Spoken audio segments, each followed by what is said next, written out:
For the best part of a decade, Lower Than Atlantis established and maintained their status as one of the leading names within the world of alt-rock and pop-rock, resonating with fans all over the globe and setting themselves as regular highlights on the lineups of festivals like Reading and Leeds and Slam Dunk.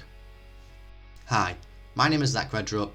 This is the It's Not a Phase podcast, and on this video I'm going to bring you the story of Lower Than Atlantis.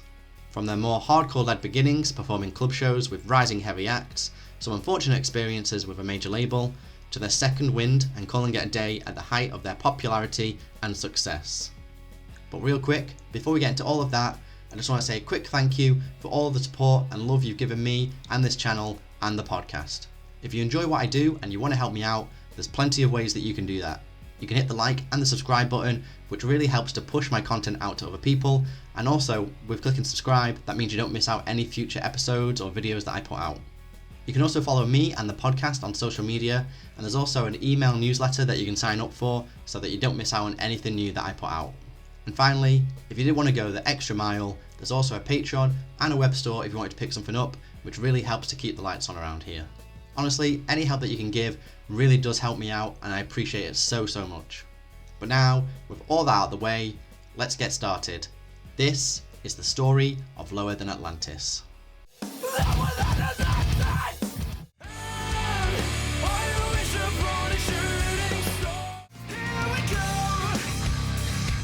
Lower Than Atlantis formed in 2007 in Watford whilst the members were still in college. Now, admittedly, the lineup for the first year or two in the band's career, with the lineup changes that happen, is a bit of a grey area, but this is the best that I could find with the information that's out there. So, the initial lineup consisted of Ben Sansom on guitar, Matt Britz on drums, Lee Beaumont on vocals, Richard Wilkinson on bass, and Mike Juice on guitar and backup vocals. Ben and Matt were both originally in a band called Aboycalledhero, who sound like this.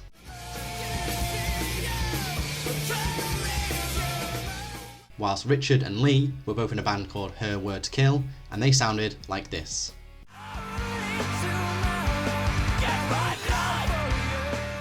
And apparently, Mike used to be in a band called Everyone's a Suspect, but I couldn't really find any concrete information online like promo photos or songs to back that up. Sorry. It seems like the original vocalist Lee wasn't in the band for very long and joined after his previous band, Her Word to Kill, disbanded, and so he was soon replaced by Ben's brother, Luke Sansom, who was also in the band Aboycalledhero. And with Luke on board, that completed the band's initial lineup. Originally the band simply called themselves Atlantis, but after their first show together, the band got together and decided to change their name to Lower Than Atlantis because, according to Mike, Atlantis sounds like your dad's cover band. And it was around this time when the band released their first demo, which was limited to 250 copies. The demo consisted of 4 tracks, including a song called Bretton, which would later feature on their debut EP of the same name. Unlike their more pop rock and power pop sound that the band would be known for later on in their career, this first demo was a bit more of a hardcore, aggressive kind of style, kind of like The Bled, Cancer Bats and Gallows, who were also a band local to Watford.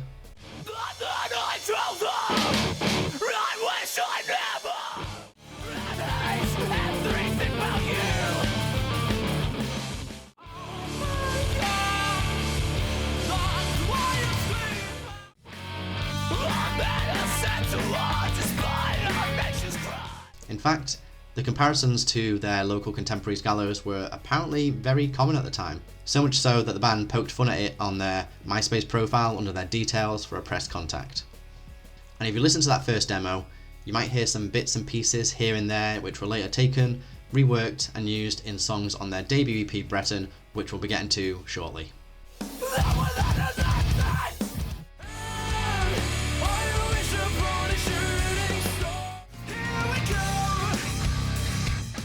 In 2008, the band continued to play some more local shows, and in April they signed a record deal with Small Town Records, with whom they would work on their debut EP later on in the year. Some demo versions of the songs that would end up on that EP were uploaded onto the band's MySpace profile at some point in 2008, though ultimately these were re-recorded and reworked for the final release of the EP.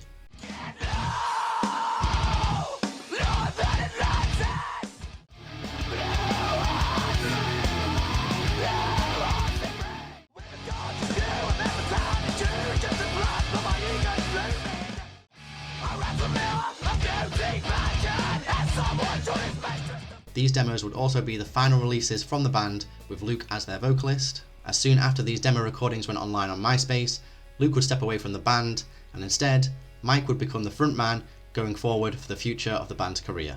Bassist Richard Wilkinson would also step away from the band around this time and was replaced by Stephen Minter. This would turn the once 5-piece band into a 4-piece, which is how they would remain for the majority of the rest of their career. They were also a part of the lineup for that year's Ghostfest in Leeds, joining a lineup with the likes of Cult of Luna, Johnny Truant, Architects, Devil Sold His Soul, and Exit 10.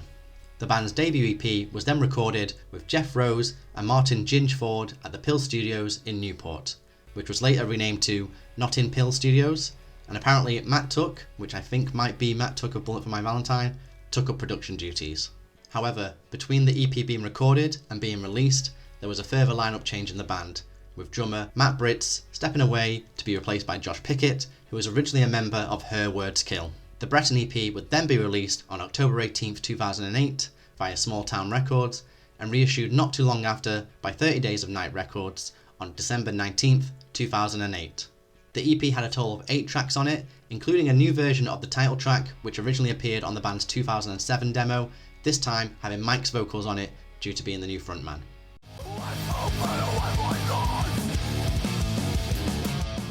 As with the demos that the band have released so far, the Bretton EP would retain a more hardcore, punk and aggressive sound than we would see later on down the line with the band's later material. They then ran off the year by playing a few more one-off shows before heading right into 2009.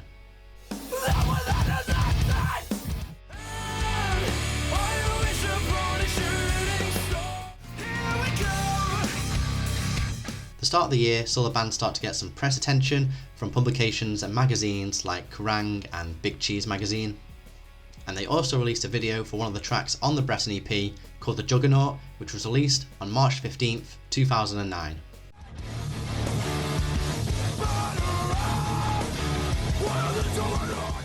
And more features in magazines would soon follow, from Rhythm and Total Guitar.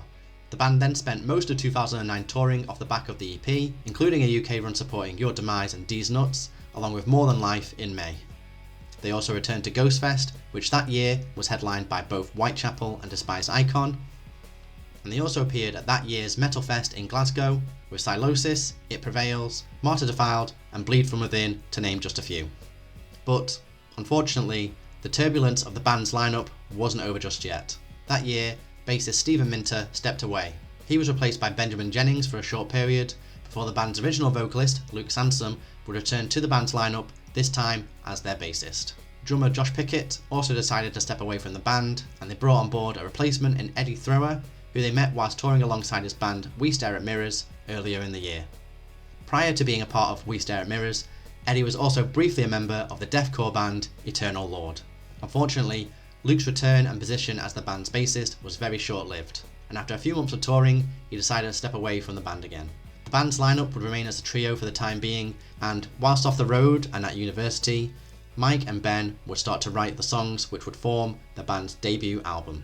Mike and Ben had both programmed drums onto the demos before Eddie had joined the band, and he would then learn these and add his own flair here and there on the songs when they went into the studio. Originally, the band were meant to go on the road in September and October with Flood of Red, but unfortunately, they had to cancel due to the recent lineup changes and were ultimately replaced by the Casino Brawl.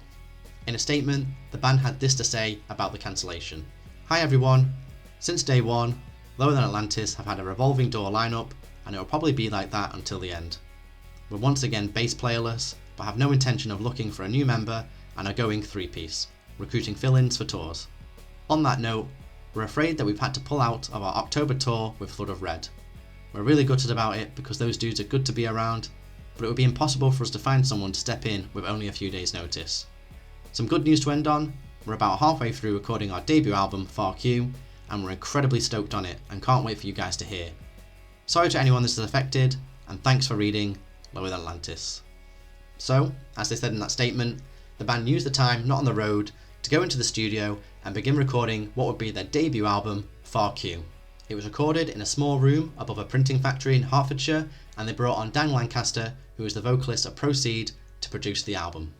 Whilst writing the album, the band had the following on their MySpace page to describe it to the fans. Remember when you were 15, skateboarding with your best friends in the street, listening to Blink-182 and not caring what anyone else except these friends thought, just letting the world pass you by, the good old days.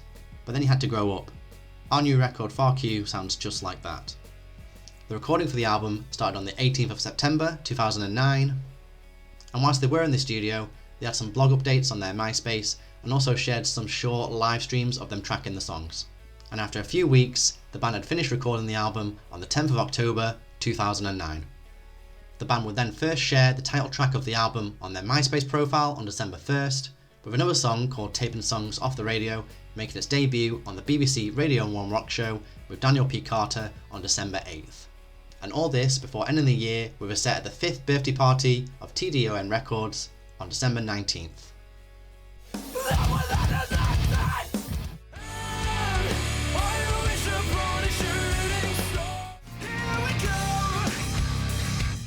At some point in the beginning of 2010, the band managed to pin down a full-time bassist in Declan Hart, who used to be a member of We Stare at Mirrors alongside their now drummer Eddie Thrower.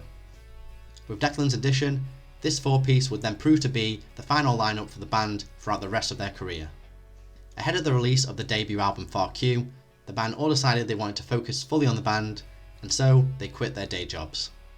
On February 14th, the band shared another new song via their MySpace called I'm Not Bulimic.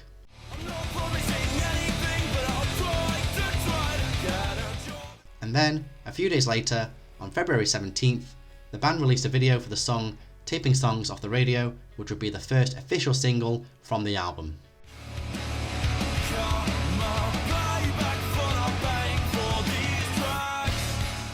A little over a month later, the band would finally release their debut album Far Q on March 29th, 2010 via their new label home at A Wolf at Your Door Records. When compared with their Bretton EP, on Far Q, the band opted for a more punk rock and grunge style sound, turning down the aggression and instead dialing up the melody and the hooks. But there are still elements of their hardcore roots on certain songs and parts, such as on the song Bored.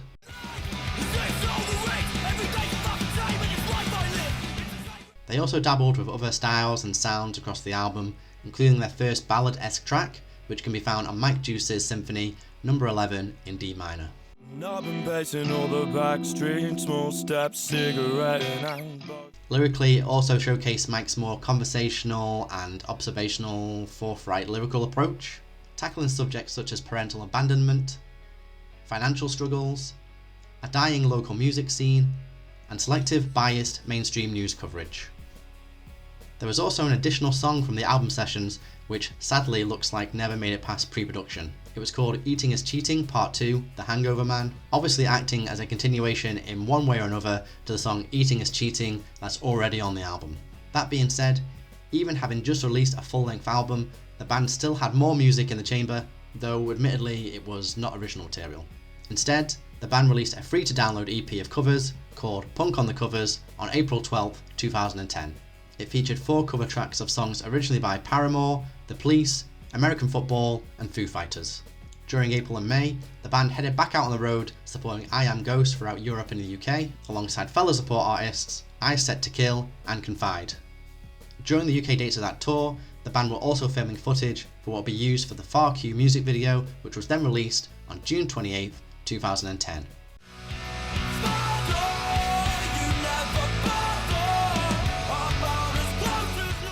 They performed at several other dates throughout June, including a show supporting Hot Water Music in Newport on June 23rd, and they also returned to that year's Ghost Fest, which was headlined by the Acacia Strain and Gallows. Whilst we're on the subject of festivals that summer, the band were also a part of the Sonosphere lineup, and they joined the bill of Heavy Fest, which took place in August. The band's time on the road didn't stop there either, because soon after the festivals were finished, they headed back out on the road for a co-headliner tour across the UK with TRC throughout September and October. And within the middle of that tour, they joined another tour, which was the Rock Sound Presents Powered by Fender tour at the end of September and the start of October, joining Architects, Norma Jean and Devil Soul to Soul.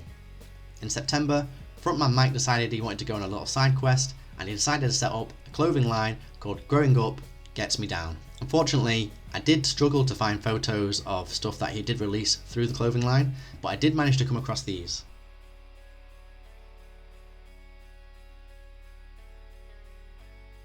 and there's also a few photos of Mike wearing one of the shirts during the band's sets. Mike also featured on Your Demise's song Life of Luxury, which appeared on their album The Kids We Used to Be, which they released on September 20th.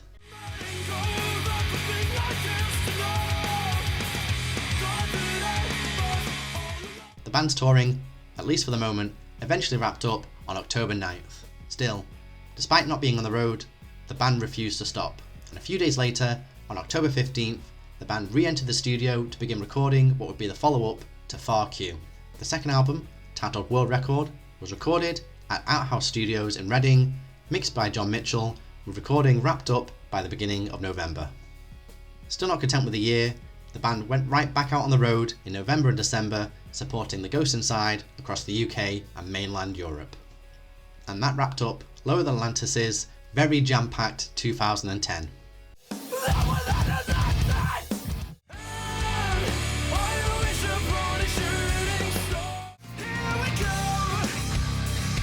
Kicking things off early in 2011, on January 3rd, the band went out on a small selection of shows across the UK. And on the same day that the tour began, the band also showcased a brand new song called Motorway of Life via Daniel P. Carter's show on BBC Radio 1. On January 5th, they featured in an issue of Rock Sound magazine listed as Best British Newcomer. Then, on January 12th, the band released a video for their new song and their new album's debut single, Beach Like the Tree.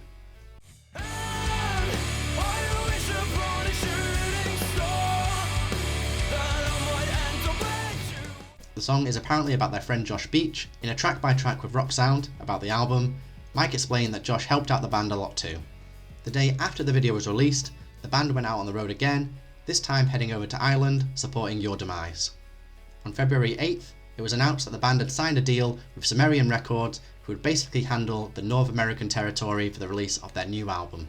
Through Sumerian, the band would release their last album Far Q, and their new album World Record, together in one package in the US. Sumerian Records founder Asher Veldson had this to say about the band's signing. Certain timeless bands in the history of hardcore and punk, bands like At the Drive-In, Refused and Fugazi, through their raw musical emotion, honest lyrics and mood have been able to make an everlasting mark on heavy music. Now, at the start of a new decade, I believe we have found a fresh hope for a true blue-collar DIY punk rock band that brings this same spirit to the scene. With the mature songwriting and the bare-it-all sincerity of their words, Lower Than Atlantis have already made a permanent impact on my life, and I feel like a teenager discovering my favourite band all over again. Frontman Mike Juice also had this to say about the signing. We're extremely excited to be working with Sumerian Records. We met the team briefly at some rubbish club we were playing in London, and we all seem to be on the same page. It's every band's dream to have an album released and to tour in America, and for this band, the dream's come true twice because both our albums are hitting US shores at once. The band then soon went out on their first shows in America, joining Close Your Eyes throughout February 18th to the 24th, and then jumped onto the Ask in Alexandria, the Reckless and Relentless tour throughout March and April, including a South by Southwest showcase in mid-March. On March 28th, the band continued to premiere more music, with a new song called Uni 9mm via Alt Press. The day after, on March 29th, the band premiered a video for their new single, Deadliest Catch, via Kerrang.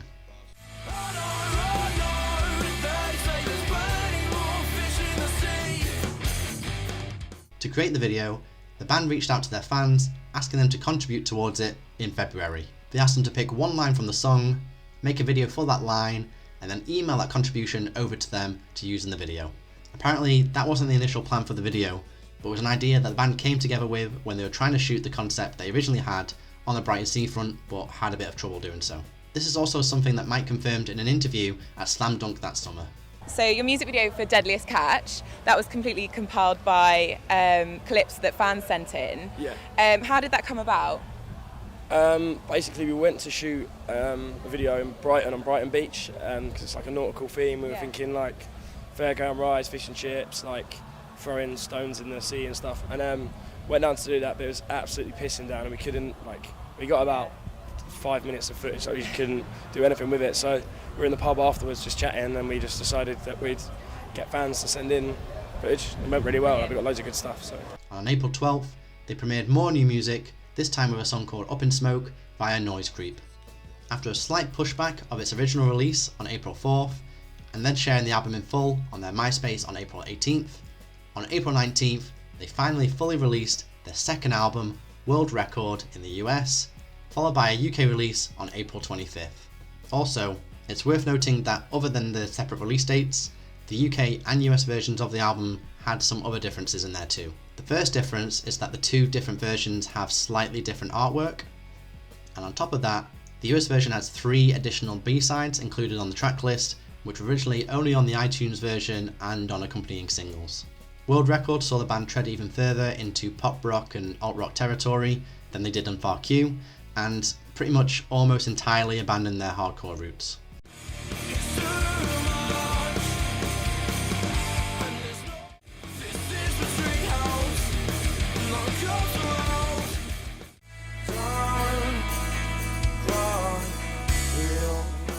It also received a bunch of great reviews from places like Metal Hammer, Front Magazine, and Rock Sound.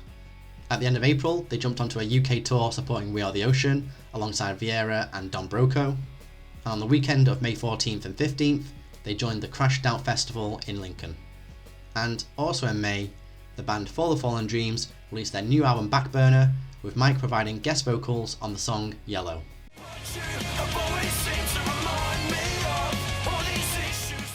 Later that month, the band reached out to their fans once again for help on a music video, this time for the song Motorway of Life. And at the end of May, the band were on the bill for that year's Slam Dunk Festival on the Kerrang introducing stage alongside the likes of Don Broco, Basement and Blitz Kids. Soon after that, they performed a special intimate show performing World Record in full acoustically. In June, the band joined Futures on their UK tour as support alongside Pegasus Bridge, midway through jumping off to go into the Download Festival, performing on the Pepsi Max stage. The day following their performance at Download Festival, they released their video for Motorway of Life.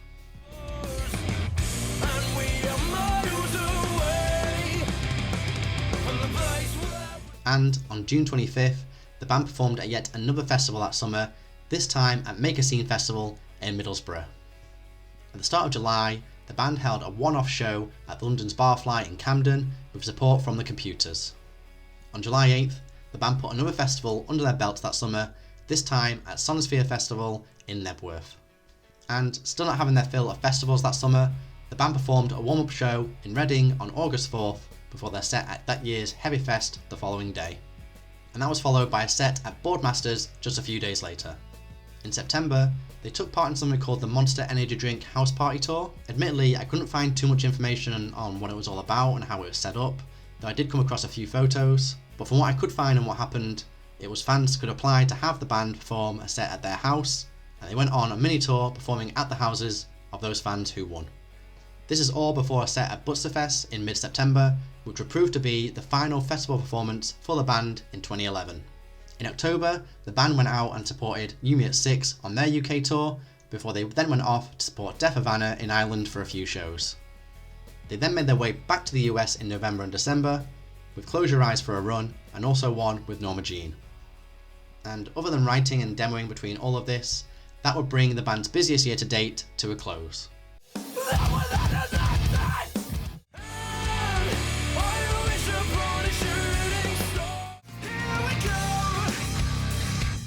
Lower Than Atlantis kept their seemingly relentless work ethic going, and in January of 2012 they went out on their first ever headline UK tour, bringing along Sights and Sounds and Marines as support. But they had a few other offerings up their sleeves during that run. First off was the release of their one-off single, If the World Was to End. The single initially premiered earlier in the month on January 2nd via Zane Lowe's show on BBC Radio 1, but then the band released a video for it which was shot in Manchester on January 22nd.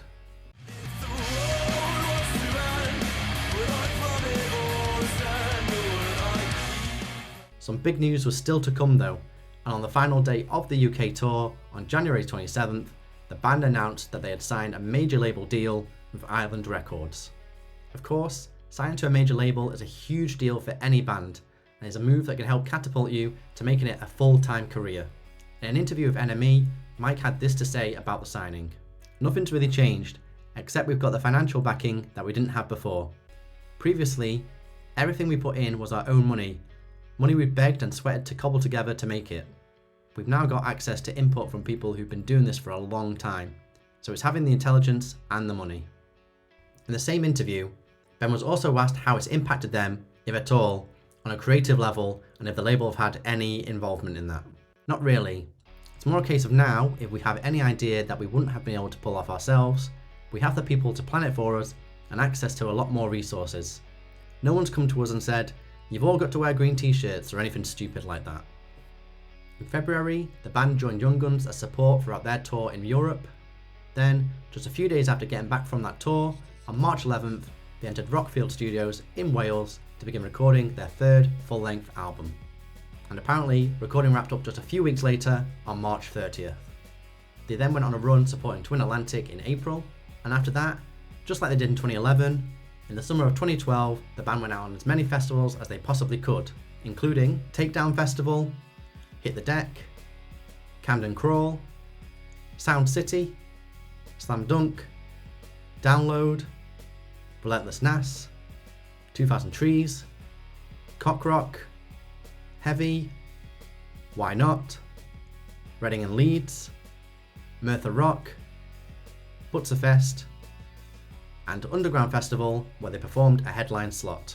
Throughout that run of shows in the festival season, the band also performed a medley of Foo Fighters songs. Here's a short snippet of that taken from their performance at Slam Dunk Festival in Leeds that year.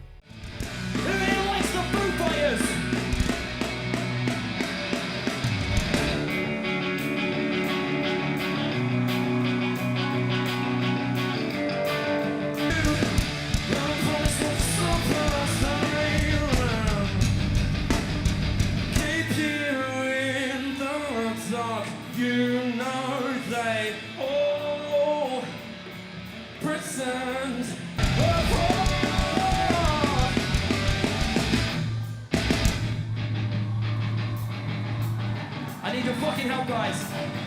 All night long, I've been searching for something never comes, never leads to nothing.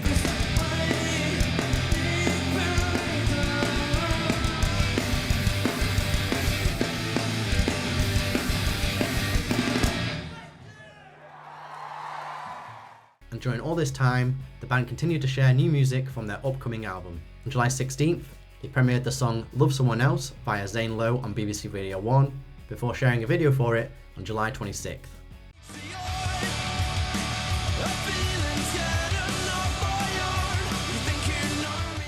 Another new song called Normally Strange followed on August 15th, which they debuted with an accompanying lyric video.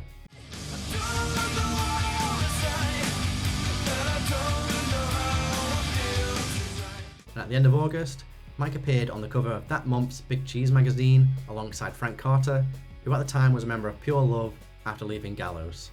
The band's third album, Changing Tune, after being pushed back from its original date on September 10th, was finally released on October 1st. It reached number 25 on the UK official albums chart, making it the most successful album from the band so far.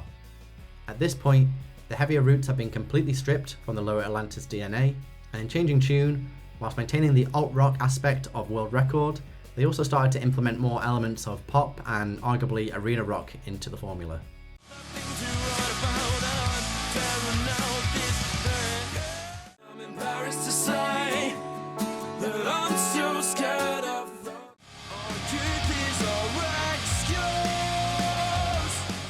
And the release of the album coincided with a headline tour across the UK and Ireland in October. On October 23rd, they were invited onto the BBC Radio 1 Live Lounge with Fern Cotton, where they performed a cover of Since You've Been Gone by Rainbow. Since you've been gone, since you've been gone, out of my head, can't take it. In November, the band joined the Used to support them during their tour in Europe, and after that, to close off the year, the band released a Christmas single called Merry Christmas Wherever You Are on November 29th. And following its premiere on the Zane Lowe Show on BBC Radio 1, hashtag LTA for Christmas number 1 became one of the most popular trending hashtags in the UK on Twitter. The song was also used in the opening scenes of the Christmas special episode of the UK structured reality TV show Made in Chelsea that year.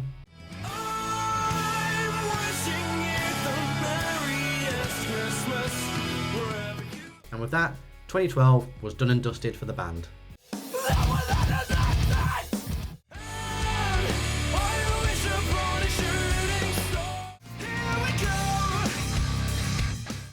Starting the year off, on January 7th, the band released a video for the latest choice of single from the Changing Tune album, Go On Strike.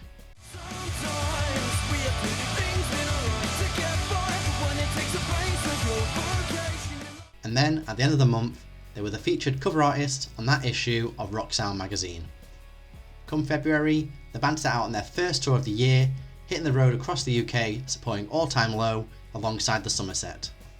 They then followed this with a headline tour of their own across Europe, bringing along Blitz Kids as support.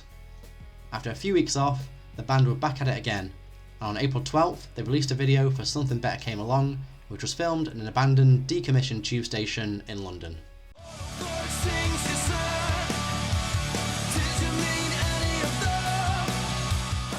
The next day after the video dropped, the band headed out on their biggest headline UK tour to date, which they called the Fuck It to the Man Tour, bringing along Dinosaur Pile-Up, The Excerts and Blitz Kids as support. After a few weeks of bringing in nominations from their fans, on May 8th it was announced that the band had been nominated for that year's Kerrang Awards. They became one of the final nominees in the Best British Newcomer category, which admittedly is a bit strange considering the fact that the band already had a few albums out by this point, the latest of which came out via a major label. They joined fellow nominees Mallory Knox, Fearless Vampire Killers, Marmozets and Heaven's Basement, and come June 13th for the award event, it turned out they'd won. Come the summer, the band had a slightly less busy festival schedule than they'd had for the past couple of years. First up was Hard Rock Calling on June 29th, then there was Tea in the Park on July 13th, and this was followed by a one-off free show in Newquay, which was sponsored by Monster Energy Drink and Front Magazine. And then they wrapped their festival summer up with a main stage appearance at that year's Reading and Leeds festival. Time between then and the end of the year for the band was fairly quiet at that point, other than a one-off show in Nottingham on November 9th for the Dr. Martens Stand for Something gig series. At least that's what we could see publicly at the time, because despite Changing Tune charting and in turn becoming the most successful album by the band so far, it's still undersold to the label's expectations, and that was despite the label trying to push them to more mainstream audiences and mainstream appearances. This kind of push also put pressure on the band, which by the end of the album campaign really brought their confidence and their morale to rock bottom. In an issue of Kerrang from January 2017, they revealed that from their performance that we mentioned earlier at Tea in the Park, they were actually considering potentially putting the band to rest. After a meeting between their manager at the time and the label Island Records, the band were unfortunately dropped, and less than a year after Changing Tune's release, they were unfortunately left without a manager and a label. However, apparently Island Records were legally obliged to fund the making of their next album, so the band opted to take the advance from them, step away from the label, and return to their home in Watford to build their own studio where they would make their next album. And for the second half of the year, that's mostly what the band were doing. They were working on their next album whilst also building their studio in Watford.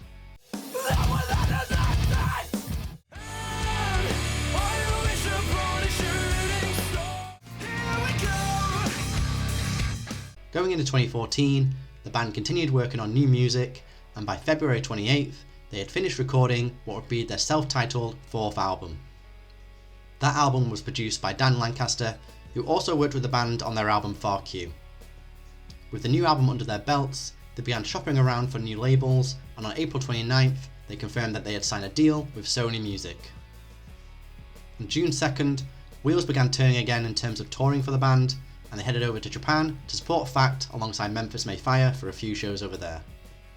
And on the same day as their first show over in Japan, the band released a new song called Here We Go, which would act as the lead single for their next album.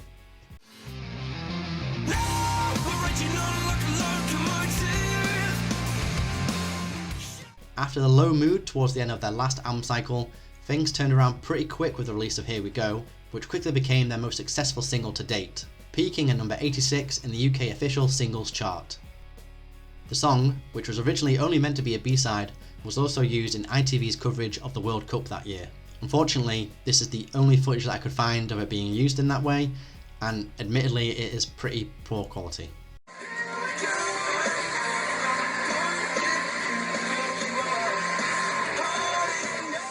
In July, the band headed out on a headline tour of the UK, performing at some intimate shows, bringing along Decade and Yearbook as support. A few days after finishing up that tour, on August 12th, the band released their new single and its video for English Kids in America.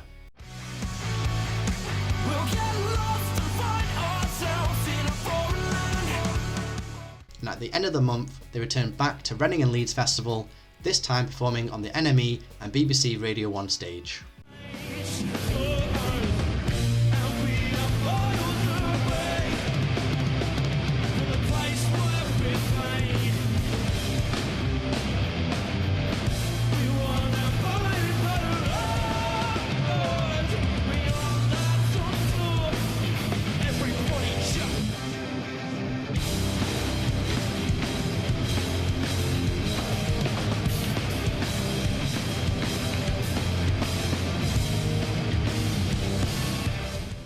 On September 7th, the band debuted another new song called Emily via the BBC Radio 1 show with Daniel P. Carter. They also released a video for the track too, which was filmed in Farnham.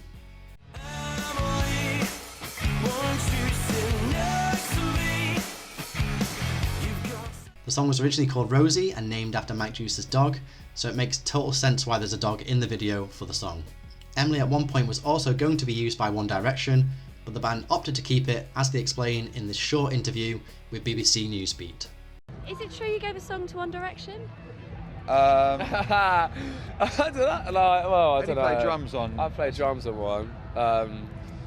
Yeah, there was a song floating about. Apparently, this is what I got told, that it was going to get used for them, but it was our song anyway. They didn't ask us. Someone submitted it. Someone just went at a label going, "Oh yeah, this song's going to be on their album." We were like, "Hang on a minute, mate. Like, that's our song." Well, if they want that and they're going to like popify it, then no, we want that because it's obviously a good song. Yeah. But yeah, that song is on the album.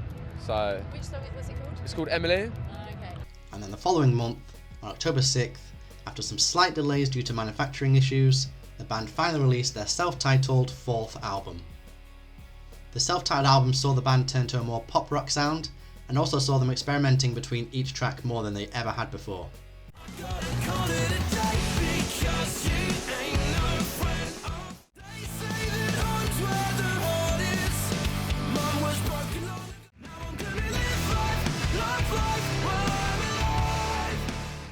Mike also opted to write less autobiographical and conversational lyrics, and instead went for a more vague approach. I know that lyrically, yeah, everything I'd written before was sort of autobiographical and looking at my life and talking about myself, and it was more for myself. I just found it fun. But with this record, I think it's more just about the music. They do mean something to me, but they're vague in a sense that someone else could listen to it and they're more likely to take what they want away from it, you know. The album managed to perform really well too, peaking at number 16 in the UK official album chart, number 14 in the Scottish official album chart, and number 2 in the official rock and metal albums chart. In the run-up to the album's release, the band performed a number of special shows across the UK, including on October 1st they had a show in Kingston with support from Creeper. They had a bunch of in-store performances at a handful of HMV stores on the week of release, and on the album's release date, they had a special launch party that night at the Monarch in Camden in London, which they had rebranded and renamed to the Atlantis for the event. And for the night, they also had their own special drinks that you could order, Beer We Go and Gin and Juice. In November, the band headed out on their final tour of the year, supporting A Day to Remember alongside Decade. And to cap off their successful year, the band also achieved the number 1 spot on Rock Sound's top albums of the year. They also had a one-off sold-out headline show at the Coco in London, where they filmed the video for their song Criminal.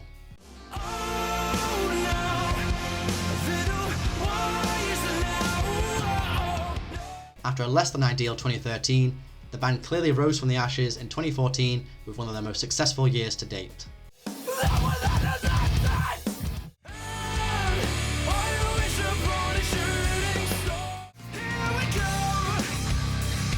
The band's 2015 activity began in the middle of February with 2 intimate headline shows in Tunbridge Wells to act as a warm-up before heading over to Australia for the first time as part of that year's Soundwave Festival at the end of the month. Come April, the band were back on the road again for a headline UK tour, this time bringing We Are the Ocean and Paris as support. Towards the end of that tour, on April 20th, the band released another video for the next single from their album, this time for Words Don't Come So Easily.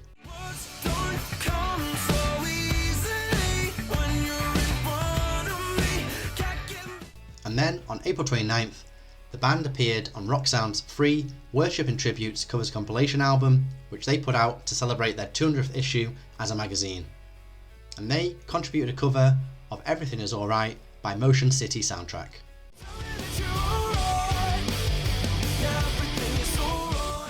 A few days later, on May 2nd, the band were back out on the road again for a tour across Europe, and they made the last date of that tour a pretty special one. They combined their show with Make Do and Men's show on the same day, bringing their lineups together for an all-dayer festival completed by the likes of Teenage Bottle Rocket, the Smith Street Band, Joyce Manor, the Hotelier, Mask Intruder, and Beach Slang. And that was just the first of many festivals for the band that summer, which included BBC Radio 1 Big Weekend, Slam Dunk Festival, Tea in the Park, NAS Festival, Why Not Festival, and Boardmasters. In September, the band released a video for a new single called Get Over It.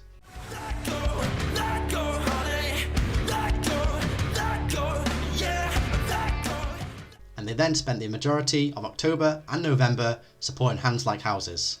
First with a handful of dates over in Australia, before they then joined them for the duration of their tour throughout North America. And during that time on the road overseas, the band continued to put out new music.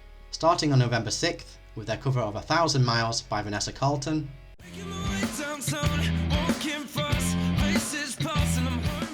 Then the following week, on November 12th, they released another new single called The Reason.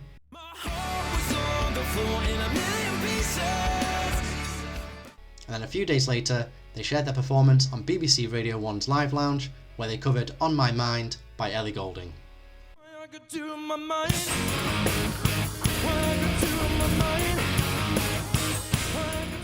And then, on November 20th, they released a deluxe expanded edition of their self-titled album, their most successful record to date. Titled Lower Than Atlantis Black Edition, this deluxe album featured 15 new tracks, which included new singles, some covers, and some alternative versions of tracks on the original album. And to close off their 2015, in December they headed out back on the road again for a UK tour where they brought along Moose Blood, As It Is, Brawlers, and Black Foxes as support. And after finishing up that tour, and with it the campaign for their most successful album so far, the band confirmed that they'd be taking a bit of time off the road to begin working on its follow-up.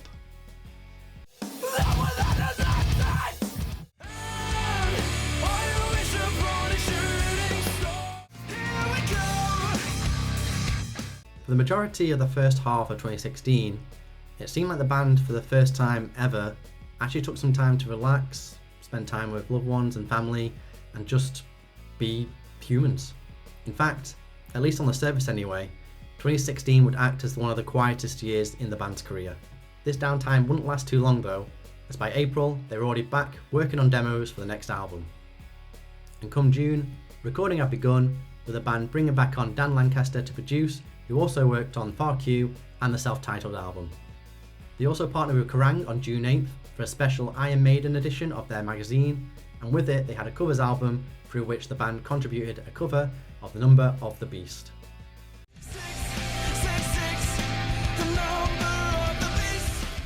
Going back to their original material, the band released a new single called Work For It with Annie Mac on BBC Radio 1 on August 16th. Later that month, the band performed on the main stage at that year's Reading and Leeds Festival, which would be their only festival appearance that summer.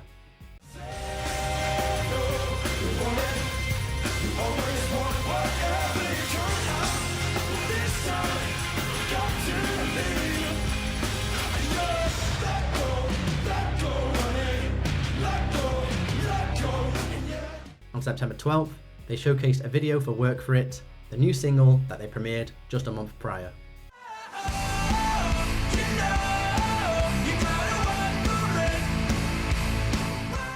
And come October, the band announced their 5th album, Safe and Sound, and with the announcement, they also shared a brand new single called Dumb, which came with an accompanying special 360-degree video.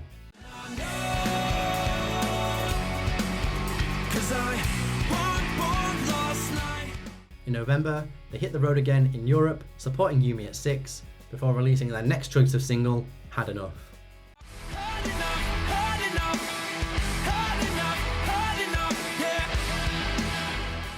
They wrapped up the year with a live session performance at Maida Vale in London with Annie Mac, and during that performance they actually did a cover of Shout Out To My Ex by Little Mix, but unfortunately I couldn't find any clips or recordings of that cover.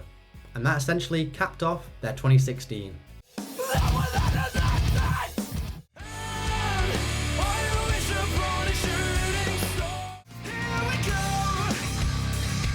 Starting off 2017, on January 20th, the band released a new single called Boomerang.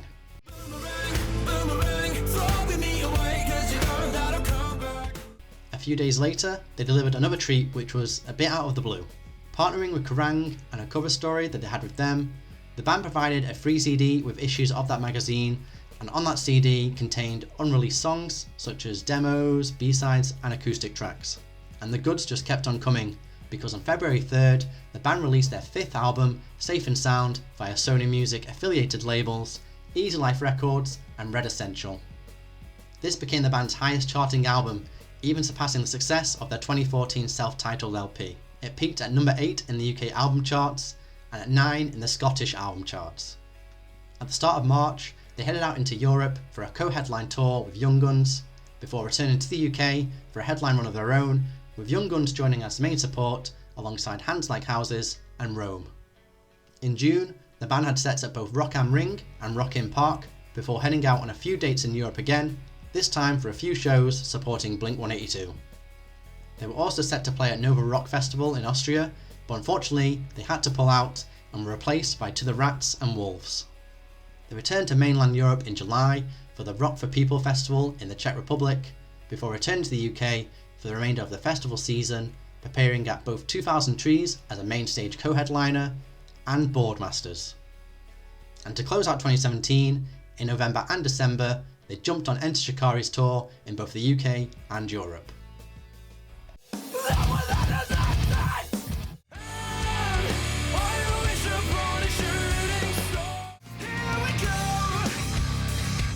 Come 2018, things were fairly quiet for Lower Than Atlantis until the end of March, when they headed out on a bunch of headline shows in Europe, performing in Germany and the Netherlands. The touring continued in April, with the band spending the first half of the month in the UK and performing a huge hometown show at the Watford Coliseum, before heading to Australia and New Zealand for a few shows supporting Sleeping with Sirens. And once that stint wrapped up, they picked up things where they left off and continued their headline tour in the UK in May. May would then be capped off with performances at Slam Dunk Festival that year in Leeds, Hatfield and Birmingham, performing on the Monster Energy stage just below Taking Back Sunday and Jimmy Eat World. Things in the LTA camp would then be fairly quiet and slow for the rest of the year, with a headline tour in Europe planned for September ultimately being cancelled, with fans questioning why. And it would turn out that a couple of months later, the reason for their almost complete silence over the past few months would come to light, bringing some unfortunate news for their fans. On December 2nd, the band released a statement on their social media accounts announcing their decision to break up following a few headline shows the following year. Their statement reads as follows: "After much deliberation, we've heavy-heartedly decided to take a break from the band. It wasn't an easy decision to make, but we feel that it's definitely the right one and one we hope everyone can learn to accept and respect. We've had an absolutely unimaginable 11 years making and playing music for people who have completely changed our lives for the better, and we honestly can't thank you enough for that. But we feel that we'd be doing you all a disservice continuing this way. We want to take this opportunity to show our appreciation to every single one of you for the unfaltering support we've received over the duration of our musical lives so far. We feel so fucking privileged, honoured and lucky that we were able to achieve the things we have over the years. We managed to surpass all expectations and live beyond our wildest dreams, and it's all thanks to the fans of this band. So for that, thank you. We all have very exciting new projects in the works that we can't wait to share with you. We're also going to be playing the best shows that we ever have, which are planned for May, and a song that was recorded, produced and mixed by Mike and Ben from the band to coincide with them. Let's give LTA the send-off she deserves. I wouldn't even know where to begin explaining just how truly grateful we are, so we'll just have to show you on stage. It's not entirely clear at what point these conversations were had, and this decision was made internally. In fact, just a few months prior, on their Instagram account, they shared that they were already working on new music, and, as it mentioned in the statement, they had a new song in the works. And earlier in the year, Mike also said in the Rock Sound podcast that they were working on new material that they were all really excited about. I know that you've been writing, obviously. I know you're pretty much always writing. I mean, is there kind of material for a future LTA album in the works, or is it just, are you just kind of seeing how it goes? There is, mate, and I feel like I don't know. It's a tough one. Obviously, we get excited about new stuff. I feel like everyone is like extra excited about the new material because it's just a bit. I don't know. It was quite scary for me before, like being the writer in the band, because it gets to a point where when it is your full-time job and being the age we are, like Ben's 30, I'm 20, we're kind of. In terms of this whole UK rock scene, we are getting a little bit older and like got mortgages and stuff. So I feel like that was always in the back of my mind when writing stuff. Like, you know, I would never change anything or what's the best way to put this into words? It was always like when I was writing, it was in the back of my mind like this was probably gonna have to be on radio. You know what I mean? Or that was always. I'm not gonna lie. You know, I did always think about that stuff, but I feel like now. We don't really care, really. I don't know. Just want to make music that we want to make, and if people like it, then sweet, and if they don't, then they're obviously deaf because we're amazing. At the beginning of the year, they also invited fans to take part in a new music video, but sadly, that never materialised. Either way, 2018 concluded with the confirmation that the end of Lower Than Atlantis was on the cards in just a few months' time.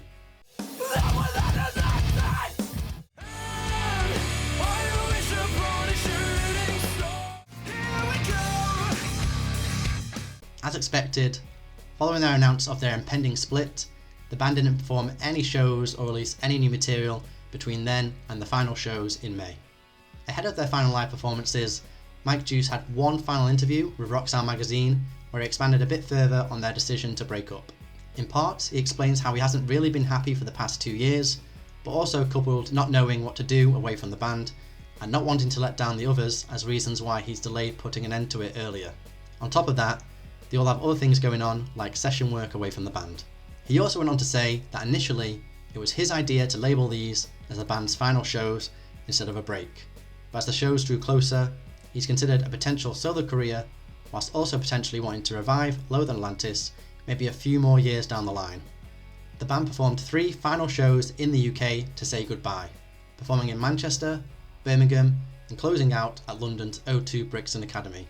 Across the 3 shows, the band committed to a set list spanning across all of their full-length albums, catering for all their fans and delivering a victory lap of sorts to address their careers in Lower Than Atlantis. So it's unfortunate that, even though the band wanted to close things out on their own terms and go out on a big hurrah, there was an unfortunate speed bump that came my way and impacted the Birmingham show of that tour. Sadly, Mike woke up on the day of the show feeling pretty ill.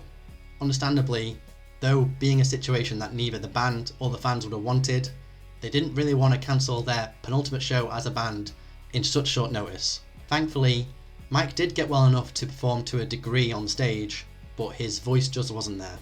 To try and make the best of a pretty bad situation, the band brought on stage their friend, tour support, and regular producer Dan Lancaster to take over vocal duties for the songs. And they also encouraged their fans to sing along as much as possible too. And fans really took up the band on that offer, with a bunch of them jumping on stage to sing along to certain parts of certain songs, including someone known only as Richard from the Crowd, taking lead vocals during Beach Like the Tree. Honestly, I couldn't find too much footage from that show online, at least not in a good enough quality to kind of display the situation at hand to the extent that it was, but I did find this to at least help illustrate what was going on.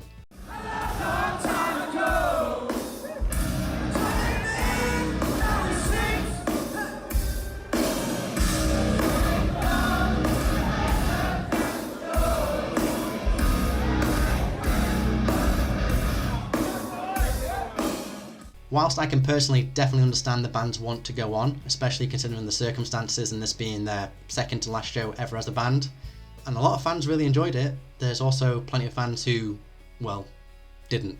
And so the band put out a statement explaining the situation in a bit more detail and what happened. Hi all, we want to address the situation last night in Birmingham. Firstly, as ever, we thank each and every one of you for your support. We are here because of you. Mike woke up yesterday with a sore throat, but nothing that we usually can't deal with across a day. He went to have a sleep and woke up an hour before stage time, completely unable to speak. At this point, the show was underway and we had no opportunity to cancel or postpone the show. We want these last shows to be a celebration of this band's history and completely appreciate every single one of you came to do the same. Sadly, the situation last night was completely unavoidable and this morning we've taken Mike to an ENT specialist to get an injection to enable him to do the show this evening. But sadly, it was not an option half an hour before the show last night, hence why we had to go through it with the help of you all. Thanks to our long-term friend Dan Lancaster for helping us last night. We appreciate you've all spent your hard-earned money to come and see LTA, and we'll be thinking of a way to say thank you in due course. It wasn't an easy one for any of us. The show tonight is on, and we will send LTA off in style. Join us, sing with us. This is your night, not ours. Lots of love, LTA. Thankfully, for the following date in London, and their final show as a band, Mike had recovered to the point where he could perform again. The show went ahead as planned, with the band performing all the songs on the set list, closing off with an encore of Had Enough and Here We Go. Here's a short clip of the band's final moments together on stage.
And that was the end of Lower Than Atlantis, and to this day they still haven't performed together again or released any new music together. But with that being said, that wasn't the end of music for any of them, as they've all went on to their own projects and musical endeavours away from Lower Than Atlantis since.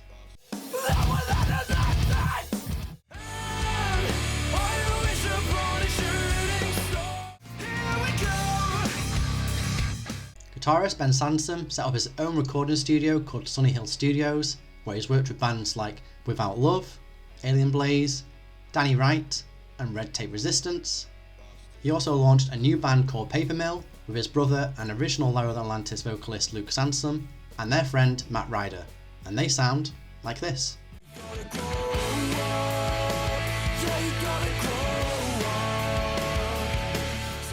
They released an EP called Past the Westway and a follow-up single called You're Getting Married in 2020, and they had some shows planned for 2021 which were unfortunately cancelled due to the pandemic restrictions. They said that they planned to reschedule the shows once things were more stable, but to this day, no shows have been announced and there's not been any further activity from the band.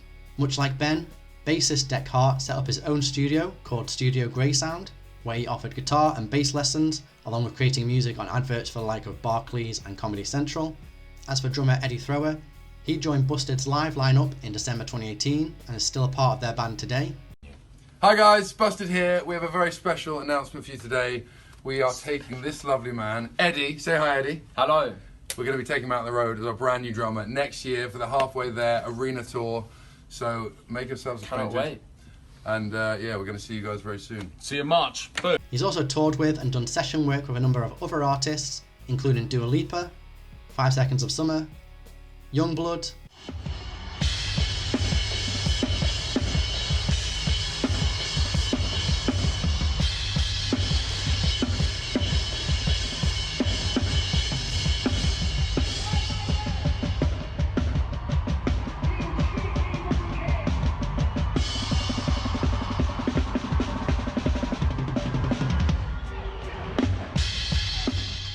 and also One Direction whilst the band was still together, performing on their song Why Don't We Go There.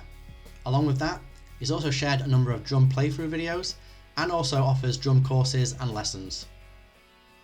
Eddie also revealed in a very recent conversation on the Sappening podcast that there had been a chance of a Lower Than Atlantis reunion not too far in the distant past, with a helicopter being considered to make it all work, but unfortunately the stars just didn't align. Is there any chance ever of any sort of Lower Than Atlantis stuff? Or any other stuff that from the past?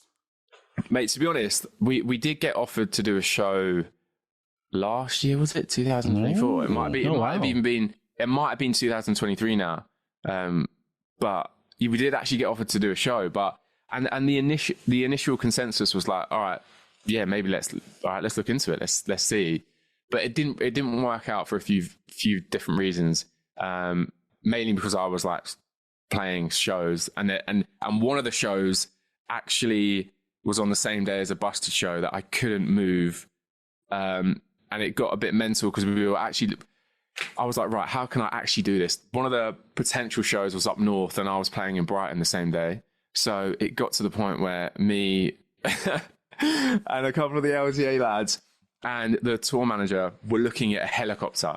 We were like, right, we could get a helicopter from the top to Brighton. We could land it in this field, and it got to the point I was like, mate, this is great. It's not written in the stars, so like let's just leave it for now. But who knows, man? Like, I love those guys. I've got so much respect for them, and I'm glad like Mike's back doing music because he's one of the best songwriters in the world. Mate, he's like such an incredible musician and songwriter, and it's so good to see that. But who knows, man? Who knows? Like, every time I'm like at a show or whatever, and there's a LTA fan there, they always say the same thing. They're like, "Come on, man, come on, do it." And yeah, who knows, man? Who knows? As for Mike, he started a solo project called Headache, which took away the rock sound of Lower Than Atlantis and instead dabbled a bit more of the electropop and neo-soul sound that they dabbled with here and there on the last few records. As Headache, Mike released 2 EPs, one in 2020 called Food for Thought, and another in 2021 called Get Off the Internet. But since then, the project has seemingly been put to bed. He also appeared as a guest vocal feature on the song Sanctified by Guilt Trip.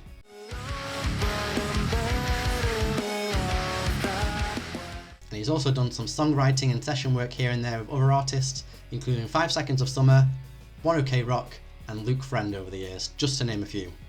More recently, Mike has built his own recording studio in 2023 and 2024, and it looks like his plan is to start working with new bands and artists throughout 2025 and beyond. And that, everyone, is the story of Lower Than Atlantis. If you've watched this all the way through, then thank you so much. I hope you enjoyed it.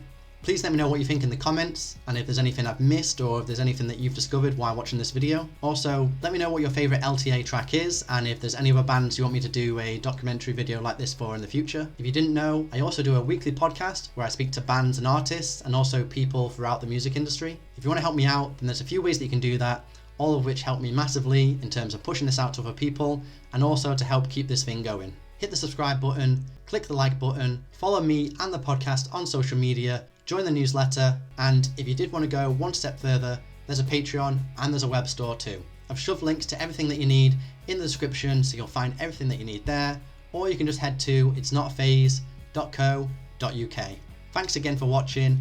Hopefully I'll catch you on the next one, and remember, it's not a phase, it's a lifestyle.